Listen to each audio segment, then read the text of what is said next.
সুপ্রিয় নবম দশম শ্রেণীর শিক্ষার্থীবৃন্দ, তোমাদের জন্য আজকে আমি নিয়ে এসেছি ট্যাগ কোশ্চেনের বেসিক কনসেপ্ট পার্ট 1।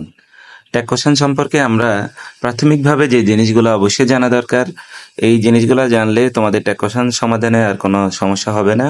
তো আমার এই পার্টে ট্যাগ কোশ্চেনের বেসিক কনসেপ্ট সম্পর্কে আলোচনা করব, পরবর্তী ক্লাসগুলো অবশ্যই দেখবে। ট্যাগ কোশ্চেনটা কি? ট্যাগ শব্দের আবিধানিক অর্থ হলো জুড়ে দেওয়া। কথাবার্তা বলার সময় আমরা কথার সঠিকতা যাচাইয়ের জন্য শ্রোতার সমর্থন চেয়ে বাক্যের শেষে যে একটি সমর্থনসূচক প্রশ্ন যোগ করি, সেটা হচ্ছে ট্যাগ কোশ্চেন। অর্থাৎ আমার কোনো কথায় অন্যের মতামত ইতিবাচক অথবা নেতিবাচক, পজিটিভ অথবা নেগেটিভ, এই সম্মতি আছে কিনা এটা জানার জন্য আমরা যে প্রশ্ন জুড়ে দিই, এটাই ট্যাগ কোশ্চেন। ট্যাগ কোশ্চেন সমাধানের জন্য তোমাদের এই ফর্মুলাটা অবশ্যই কাজে লাগবে। আশা করি তোমরা আমার প্রত্যেকটি ক্লাস দেখবে এবং এ অনুযায়ী অনুশীলন করবে। তো ট্যাগ কোশ্চেন কি, এটা আমরা একটা উদাহরণের মাধ্যমে দেখব।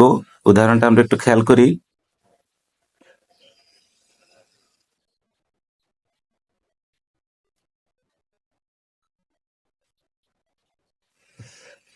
সে একজন ভালো ছাত্র, তাই নয় কি?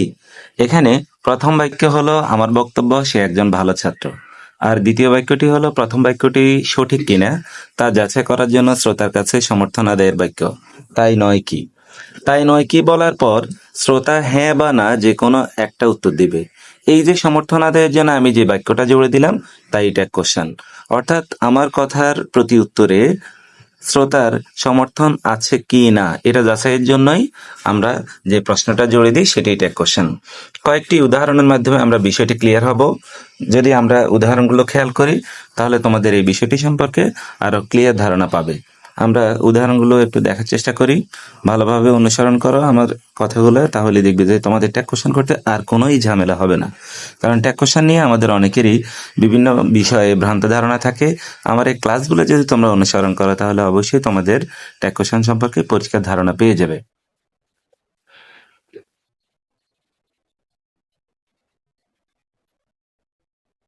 এই উদাহরণের মাধ্যমে আমরা বুঝতে পারলাম ট্যাগ কোশ্চেন কি। ট্যাগ মানে হচ্ছে কারো কিছু কোনো প্রশ্ন জুড়ে দেওয়া।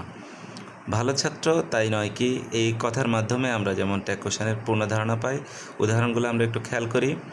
রহিম plays cricket, doesn't he? Rahim cricket খেলে, তাই নয় কি? She worked hard, didn't she? সে কঠোর পরিশ্রম করে, করে কি? Birds can fly, can't they? পাখিরা উঠতে পারে, উঠতে পারে কি? It is a nice story book, it's a isn't it? এটা হচ্ছে একটি চমৎকার বই, তাই নয় কি? Salma is a good student, Salma একজন ভালো ছাত্র, ইজেন্ট শি? সে কি আসলেই ভালো ছাত্রী? আমরা এই প্রশ্নগুলোর শেষে যে তাদের সম্মতি পেয়েছি, সেটাই হচ্ছে tag question. Doesn't she, didn't she, can't they, isn't it, isn't she? এগুলোর মাধ্যমে আমরা ক্লিয়ার হতে পারি ট্যাগ কোশ্চেন। ট্যাগ কোশ্চেন করার জন্য তোমাদেরকে অবশ্যই যে জিনিসগুলো জানতে হবে, সেটি হচ্ছে যে বাক্যটি আমাদেরকে দেয়া আছে, বাক্যটি যদি পজিটিভ হয় ট্যাগ কোশ্চেনের আনসারটি হবে নেগেটিভ। বাক্যটি যদি নেগেটিভ দেওয়া থাকে, তাহলে আনসারটি হবে পজিটিভ। অবশ্যই এই দুটি কথাই ট্যাগ কোশ্চেনের মূল কথা। এগুলো করার সময় যদি আমরা ভালোভাবে খেয়াল করি, তাহলে আমাদের ট্যাগ কোশ্চেনে আর ভুল হবে না। আর কিছু উদাহরণের মাধ্যমে আমরা একটু বোঝার চেষ্টা করি। উই ক্যান স্পিক ইংলিশ, আমরা ইংরেজিতে কথা বলতে পারি, can't we? We can not speak English, can we? He is a liar, isn't he?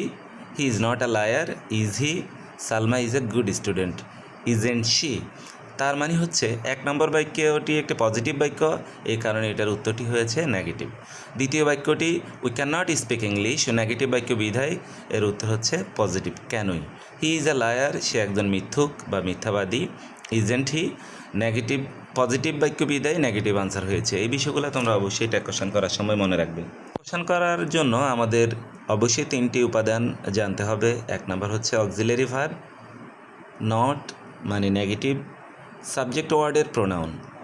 Auxiliary verb ছাড়া কোনো ট্যাগ কোশ্চেন হয় না। তোমরা অবশ্যই যে জিনিসটা মনে রাখবে, প্রত্যেকটি ট্যাগ কোশ্চেনেই অক্সিলারি ভার্বের ব্যবহার আছে। অক্সিলারি ভার্ব ছাড়া কোনো ট্যাগ কোশ্চেন হয় না। আর বাক্যটি নেগেটিভ নাকি পজিটিভ, এটা খেয়াল রাখতে হবে। সাবজেক্ট যেটা দেওয়া আছে এটার প্রোনাউন হবে। যদি সাবজেক্টটি নাউন দেওয়া থাকে, তাহলে এটা প্রোনাউন হবে। এক্ষেত্রে নাউন প্রোনাউন করার ক্ষেত্রে আমরা একটু খেয়াল রাখবো বিষয়গুলো। অক্সিলারি ভার্ব ছাড়া কোনো ট্যাকোশন হয় না। তাহলে অক্সিলারি ভার্বগুলো কি? অক্সিলারি ভার্ব হচ্ছে মূল ভার্বকে সাহায্য করার জন্য যে ভার্বগুলো বসে সেটাই auxiliary verb.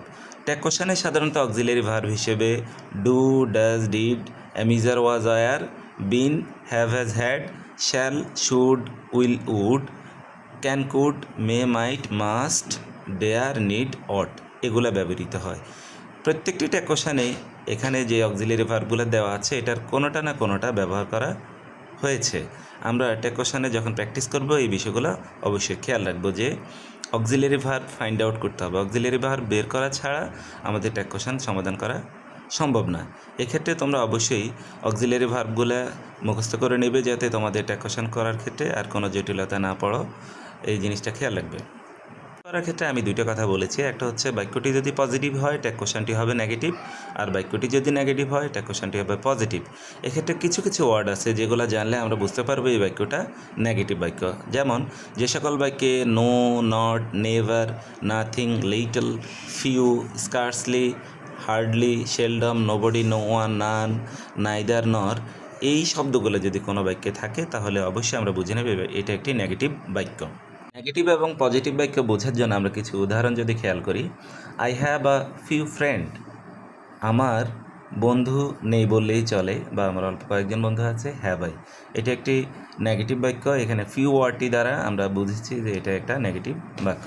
He never tales লাই, সে কখনো মিথ্যা বলে না, কখনো মিথ্যা বলে না। নেভার একটা নেগেটিভ ওয়ার্ড, যার কারণে এটার উত্তর হবে positive does he. Nothing is impossible, কোনো কিছুই অসম্ভব না। নাথিং একটা নেগেটিভ ওয়ার্ড বিধায় এটার উত্তর হয়েছে is it. He is not foolish, সে বোকা নয়, ইজ হি।